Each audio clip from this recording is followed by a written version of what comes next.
Good afternoon, everyone. Thanks for joining. We're going to give it a few minutes just for folks to hop on the webinar, and then we'll go ahead and get started.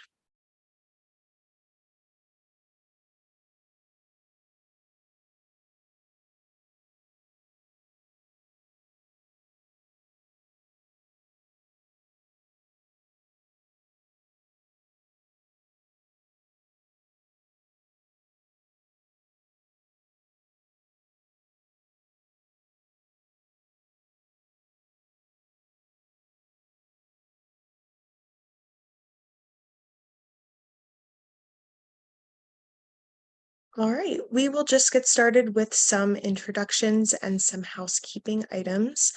Good afternoon, everyone. Welcome to today's training on Money Matters, Housing and Public Benefits, hosted by the Maryland Coalition Against Sexual Assault and the Sexual Assault Legal Institute. My name is Meredith Varsani. I'm the Training and Engagement Specialist at MCASA, and we're excited to have everyone here with us today. Just some housekeeping items before we get started. We have enabled closed captions for today's session, and you can turn them on and adjust the settings for those by clicking on the More button on the bottom of your screen and then going to Captions, and you can adjust the settings from there. We do also have ASL interpretation with us today. We have them pinned to the screen, so you can see that during the training should you need the interpretation. But you can also adjust the video by clicking on the three dots in the corner of their screen and pinning them or spotlighting them to your screen. Because we are in Zoom webinar, everyone is automatically muted, meaning you are unable to come off mute to ask any questions. So we ask that you put all questions or comments in the chat. We will be monitoring that throughout, but we also will have some time at the end. And of course, any unanswered questions, we will reach out for any follow-up that we need to make sure that those get answered. We are recording today's session. You will receive a copy of the recording along with slides from the presentation in a follow-up email. And then lastly, today's webinar does have an evaluation survey for you all to fill out. And we greatly appreciate any feedback you have for this program. And if you're seeking a certificate of attendance, you will also have to fill out that evaluation to get credit for the session. We'll be posting that in the chat towards the end of the training, but we will also send it out in the follow-up email should you have to log off a little bit early. So without further ado, I'm going to turn it over to our presenter for today, Samantha Rogers, who is a staff attorney at the Sexual Assault Legal Institute. Great. Thank you so much, Meredith.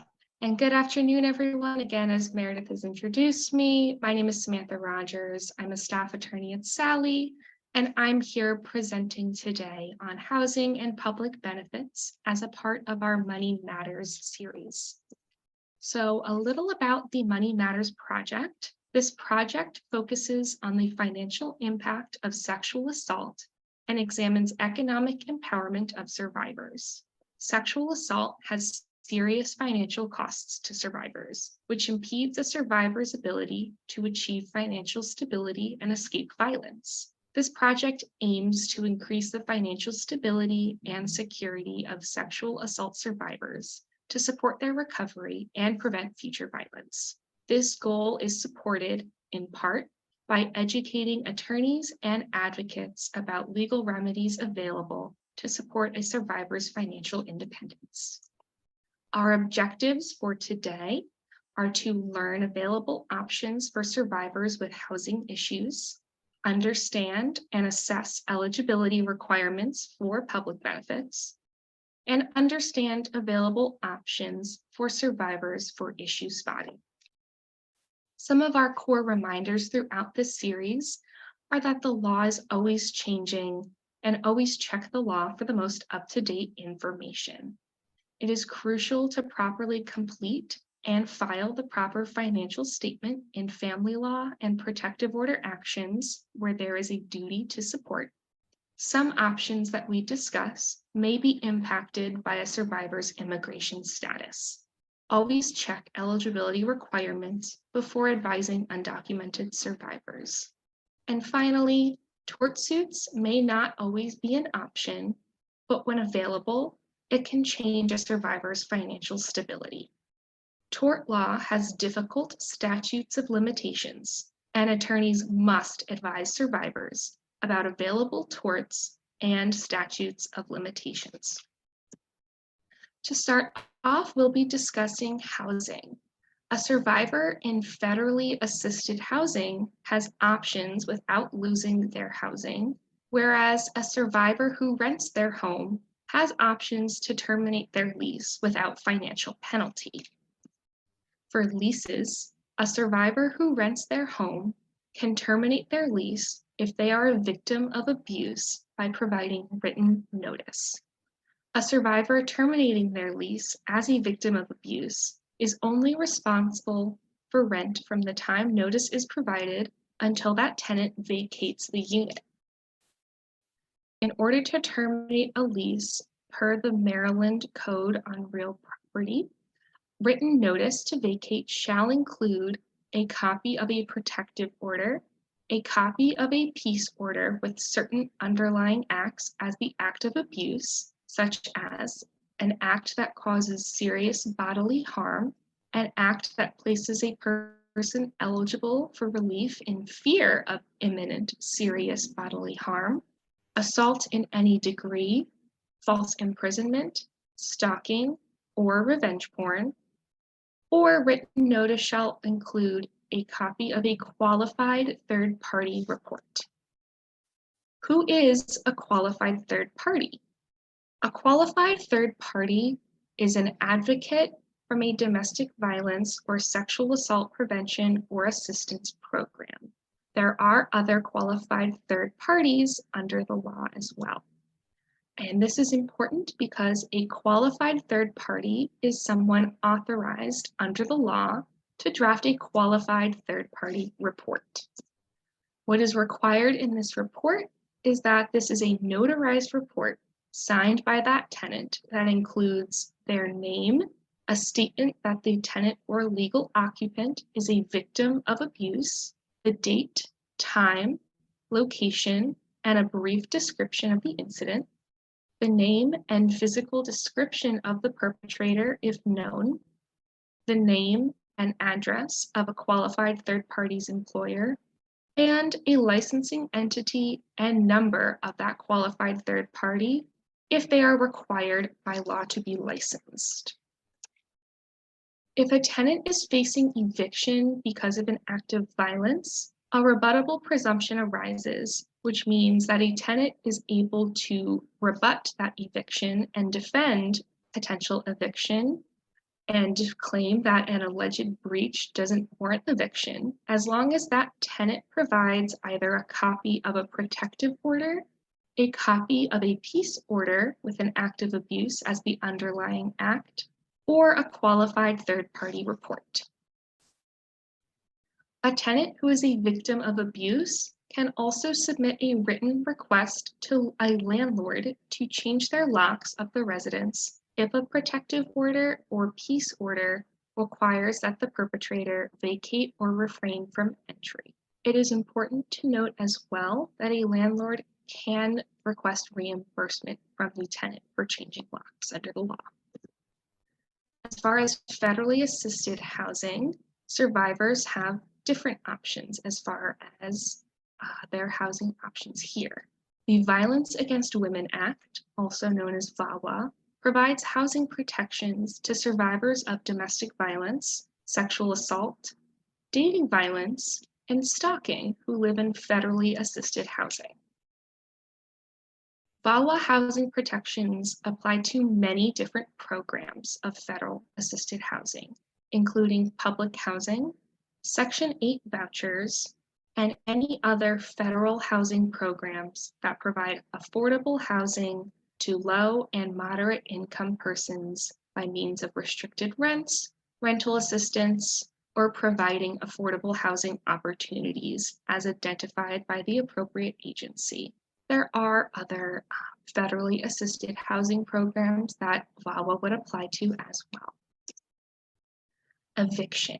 A survivor in federally assisted housing cannot be evicted or have assistance terminated on the basis that they are a victim of domestic violence, dating violence, sexual assault, or stalking. A survivor can still be evicted if a landlord or public housing authority can demonstrate an actual and imminent threat to other tenants or employees at that property. However, it is important to note that eviction should only occur when there are no other actions that could be taken to reduce or eliminate the threat per housing and urban development. So eviction is always a last resort. There must be other actions taken to reduce or eliminate that threat before eviction is decided as the final solution. If a perpetrator resides in the unit for medically assisted housing, the lease may be bifurcated to evict the perpetrator and allow the survivor to stay. This means that the lease would be separated to take the perpetrator off of that lease, leaving only the survivor on the lease, letting them stay in that housing. If the perpetrator is the sole tenant eligible for housing assistance, the landlord or public housing authority must provide the survivor time to either establish eligibility on their own or find new housing. A survivor in federally assisted housing can also request an emergency transfer to another unit. The survivor must reasonably believe that they are threatened with imminent harm from further violence if they remain, or a sexual assault must have occurred on the premise in the last 90 days in order to request a transfer. At this point, we will be transitioning and talking about public benefits.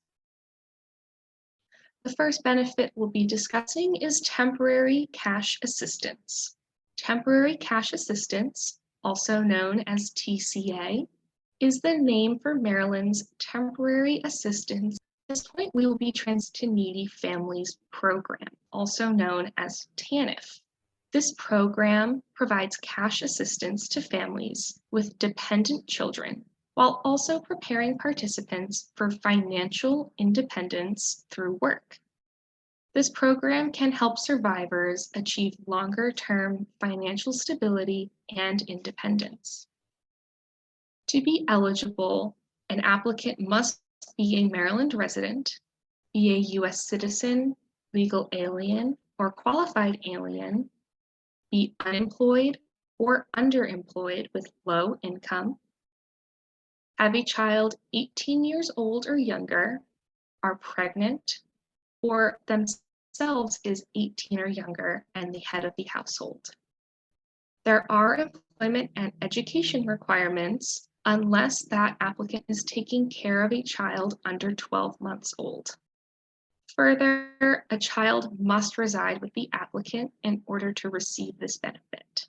Undocumented immigrants are not eligible to receive temporary cash assistance, but they may be eligible upon legal permanent residency status and after waiting 5 years. The family violence option of TCA requires screening of domestic violence to refer survivors to counseling and support services. The family violence option also provides issuing good cause waivers for some program requirements if compliance would burden or penalize the applicant. And this is especially important for survivors, and particularly survivors in hiding, to protect their confidentiality and ensure safety from further abuse.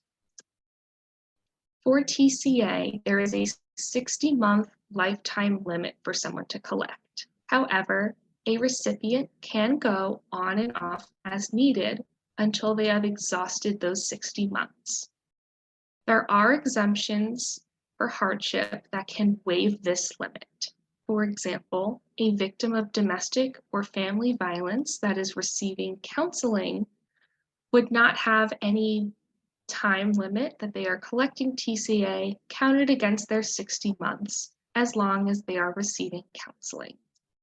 The right to receive child support is assigned to the state if a recipient is receiving TCA. This means that the state intervenes on a child support action filed by an applicant. The family violence option, however, has a good cause waiver that can waive this requirement. And this waiver helps protect a survivor who may fear their abuser will hurt them or their child if they file for child support.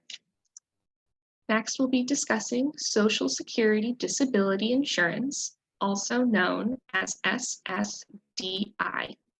This benefit pays to workers who can no longer support themselves due to a serious and long-lasting medical impairment. Federally funded benefits through the Social Security Administration are how this benefit receives funding. And the Social Security Administration evaluates an applicant's disability by evaluating whether that applicant meets the requirements for their disability on a list called the Listing of Impairments. To qualify, an applicant must have worked a job covered by Social Security, meaning it is not a job under the table, and have a medical condition that meets Social Security Administration's definition of disability. The Social Security Administration defines disability as an applicant that cannot work and engage in substantial gainful activity because of a medical condition. That applicant cannot perform work that they previously did because of a medical condition, and that condition has lasted or is expected to last at least 1 year or result in death. It is not enough under SSDI to show that someone has a disability. That disability also has to be a qualifying disability. To show that a disability is a qualifying disability, the applicant must show that they are not working or performing substantial gainful activity, that applicant's condition limits the ability to do basic work-related activities for at least 12 months, the applicant's condition is on a list of severe medical conditions, and Social Security Administration also considers whether the medical impairments prevent that applicant from performing past work and whether any other type of work can be performed. I have on my screen here the impairment listing that Social Security Administration uses to evaluate whether an applicant meets the medical criteria for a particular impairment for disability.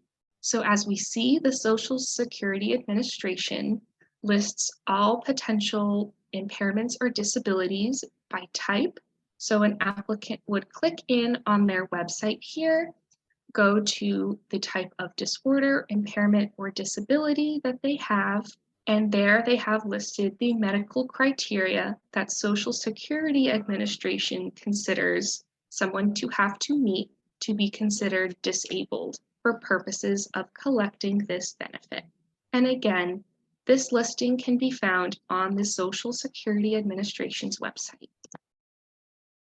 Next, we'll be discussing Supplemental Security Income, also known as SSI. This pays benefits to help adults 65 or older, disabled adults, or disabled children who meet financial requirements to help meet their monthly basic needs for food, clothing, and shelter. SSI is an income-based program, and it is a federal program that is funded by tax revenue.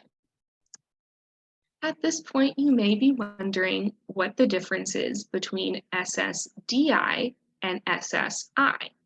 SSDI, Social Security Disability Insurance, requires that the recipient have a prior working history with a job covered by Social Security, which means that that recipient paid into Social Security from their paycheck. SSI, Supplemental Security Income, on the other hand, requires that the recipient have limited income and does not necessarily require a working history. To be eligible to collect Supplemental Security Income, an applicant must be 65 or older, or be a child with a disability, or be a blind or disabled adult. They are someone with limited income and limited resources. They must be a Maryland resident. They must not be absent from the United States for a full calendar month or 30 consecutive days or more. They must not be confined to an institution at the government's expense, and that applicant must be eligible for other cash benefits as well. Important to note that the more income a recipient has, the less the recipient's SSI benefit will be. Undocumented survivors are not eligible to collect SSI. However, they may be eligible upon legal permanent residency status under conditions and after waiting 5 years. Students under 22 years old who regularly attend school, college, university, or a vocational or technical training program can still collect SSI while earning a limited income. That is not counted against their benefit. What this means is that students under 22 meeting these conditions can collect a limited income while going to school still, and that limited income would not be counted against their benefit or how much they are able to collect. For SSI, disability is defined as having a medically determinable physical or mental impairment. This includes emotional or learning problems, and that can be expected to result in death or has lasted or can be expected to last for a continuous period of at least 12 months. Adults and children have different criteria for what their disability must meet. For adults, a disability must result in the inability to perform substantial gainful activity, whereas for children, their disability must result in what's called marked and severe functional limitations. A spouse is entitled to their ex-spouse's SSI benefits upon retirement, as long as the spouses were married for at least 10 years.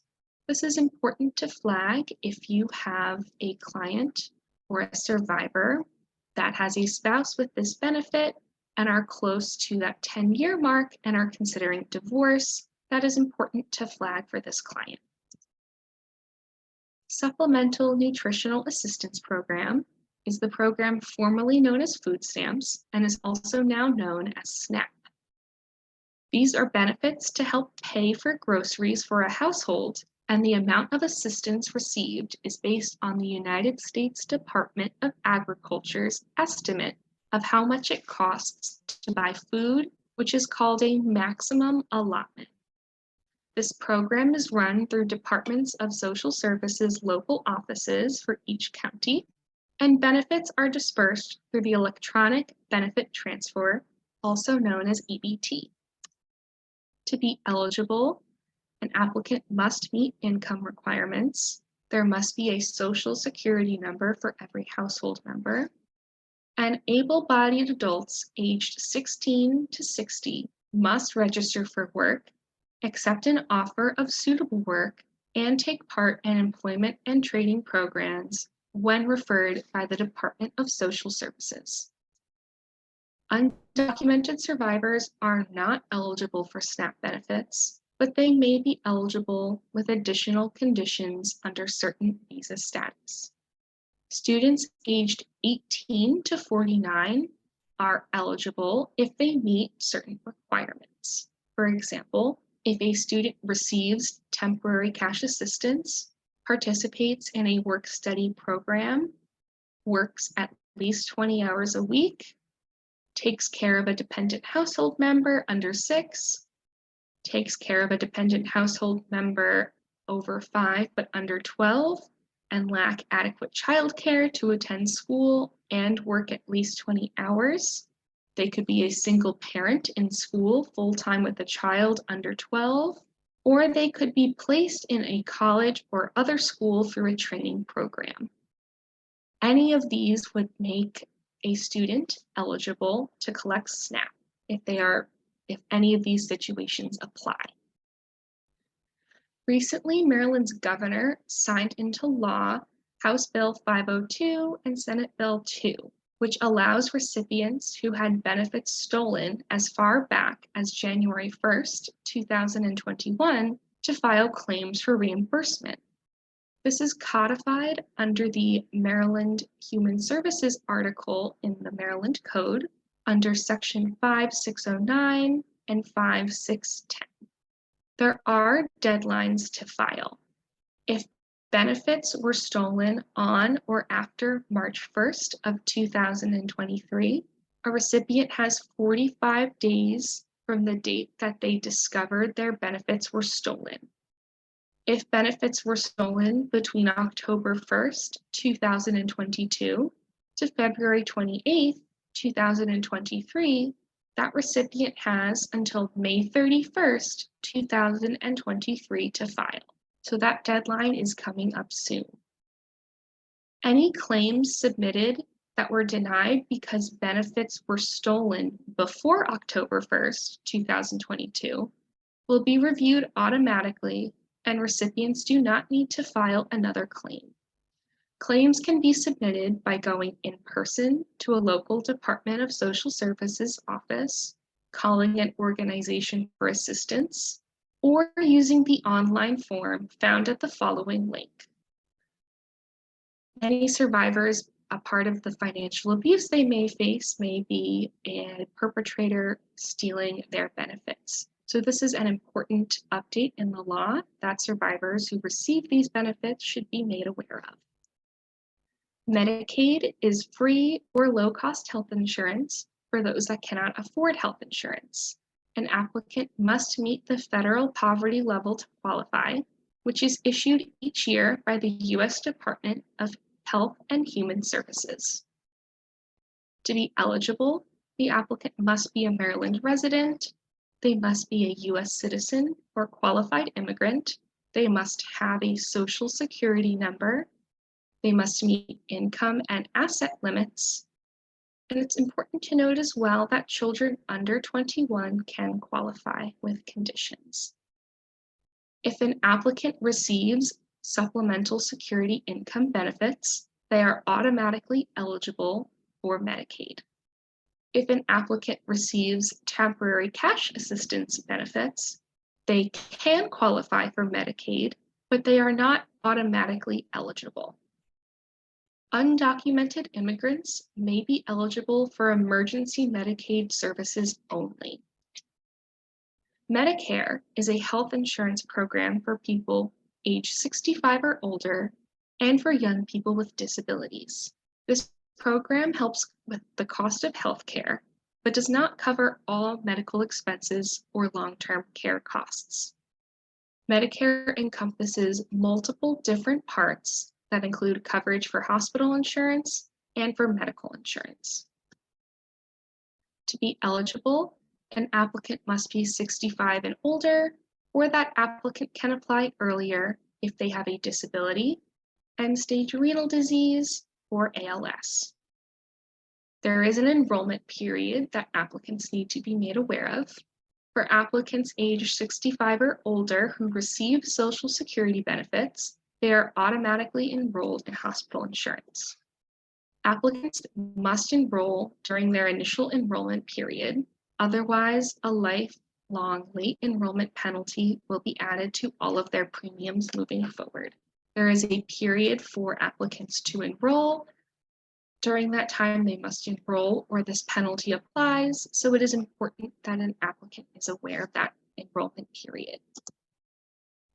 For Medicaid and Medicare costs, if a survivor has out-of-pocket expenses as a result of the crime that they have suffered, that survivor can file a claim with the Maryland Criminal Injuries Compensation Board, also known as CICB. CICB is a payor of last resort and requires that a survivor exhausts all other sources of compensation before CICB can reimburse a claimant.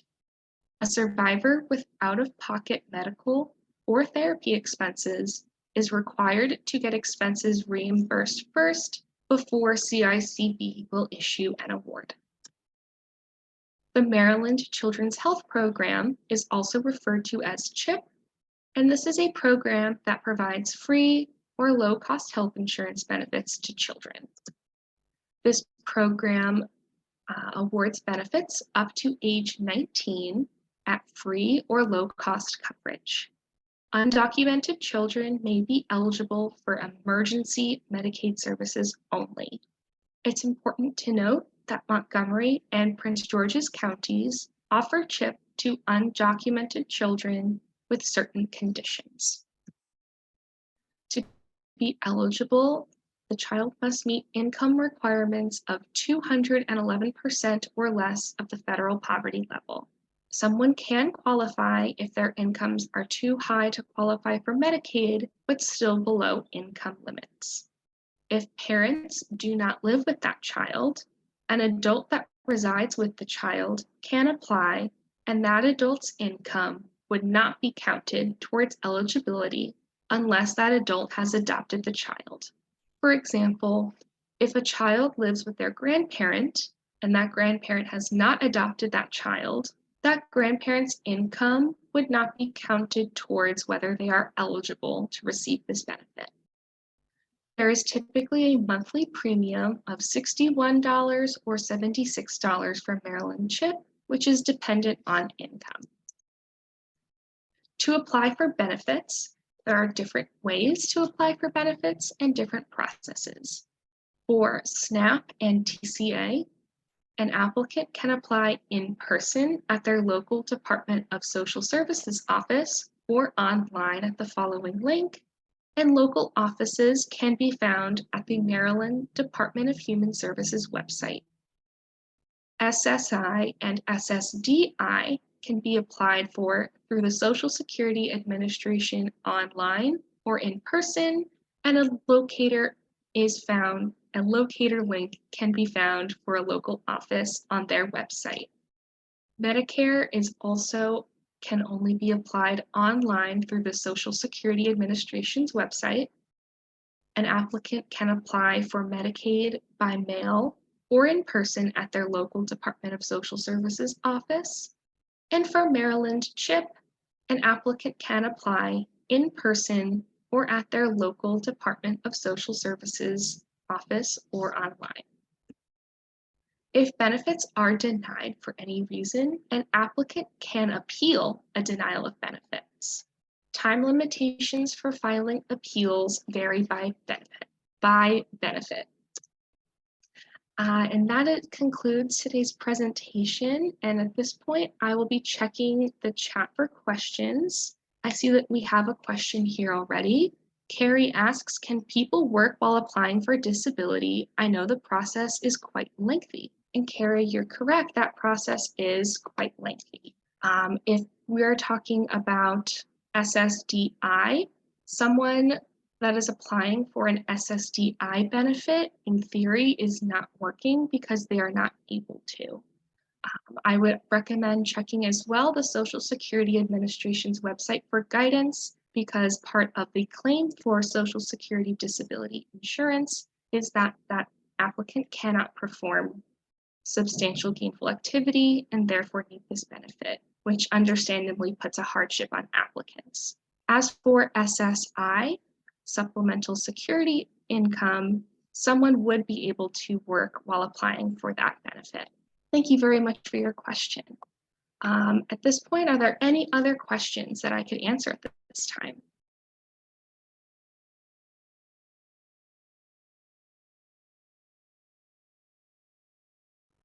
I see there's another question in the chat. Can T visa survivors apply for Medicare benefits and SNAP? That's a good question. From the best of my memory, I believe upon certain conditions and upon achieving certain status, T visa survivors can apply. However, I would like to double check the law and eligibility requirements, and I'd love to get back to you about that particular question. I believe as well, I do have further resources that can direct you to an answer to this question. As far as Medicare benefits, from my research, it's unclear when survivors would be able to apply if they are a T visa survivor, and that's something I can certainly look in and provide additional resources as well. Thank you very much for your question. Are there any other questions at this time?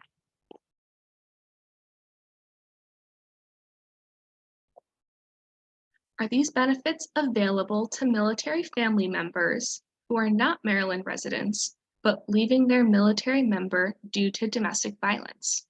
That is a great question. So generally, in order to be able to receive public benefits, you must be a Maryland resident. I'm not aware of any exceptions for military members. That is a great question, and I'll have to look further if there are, but from my research, I did not see. And generally, again, someone must be a Maryland resident, but I will look further if there are any additional resources for specifically military members that are leaving due to domestic violence. Someone else asked if we can send this info, and yes, we will be sharing these slides at the conclusion of this webinar. These are great questions, everyone. Thank you so much. I'll also point as well that this presentation is part of a Money Matters series that we have at the Maryland Coalition. That includes our Money Matters, Economic Empowerment for Survivors, a presentation on family law, protective orders, and personal property, restoring financial health, and other legal options. I'll also put out as well that we will be launching a webpage with additional resources soon, so please be on the lookout for that. That will be on our website. Great, thank you. Thank you so much, Sam, for our presentation, and thank you all for joining us this afternoon. I've put the link to the evaluation in the chat. If you could please click that on your way out and submit that form. That way we can constantly strive to improve our training programs. We'd greatly appreciate it. But I hope everyone has a great rest of your day. Keep an eye out for a follow-up email with the recording, the slides, and the evaluation link. So I hope everyone has a great rest of their afternoon, and we'll see you at our next training.